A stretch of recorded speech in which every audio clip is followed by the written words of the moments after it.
ಆತ್ಮೀಯರೇ, ನಾವು ಈಗ ಬಾಚಾಪುರದಲ್ಲಿದ್ದೇವೆ. ರಾಘವೇಂದ್ರ ಸ್ವಾಮಿಗಳ ಆರಾಧನೆಯ ಸುವರ್ಣ ಮಹೋತ್ಸವವನ್ನು ಅತ್ಯಂತ ಸಂಭ್ರಮ ಸಡಗರಗಳಿಂದ ಆಚರಣೆ ಮಾಡ್ತಾ ಇದ್ದಾರೆ. ಇಡೀ ಊರನ್ನೆಲ್ಲ ಅತ್ಯಂತ ನವವಧುವಿನ ಹಾಗೆ ಶೃಂಗಾರಗೊಳಿಸಿದ್ದಾರೆ.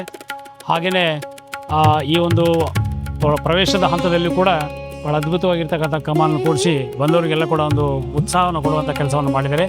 ಬನ್ನಿ ನೋಡೋಣ ಊರಲ್ಲಿ ಏನೇನೆಲ್ಲ ನಡೆದಿದೆ ಅಂತೇಳಿ.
ಶ್ರೀ ರಾಘವೇಂದ್ರ ಸ್ವಾಮಿ ಆರಾಧನಾ ಸುವರ್ಣ ಮಹೋತ್ಸವಕ್ಕೆ ಆಗಮಿಸ್ತಕ್ಕಂಥ ಎಲ್ಲ ಭಕ್ತಾದಿಗಳಿಗೆ ಹಾರ್ದಿಕವಾದಂಥ ಸ್ವಾಗತ ಕೊಡ್ತೇವೆ.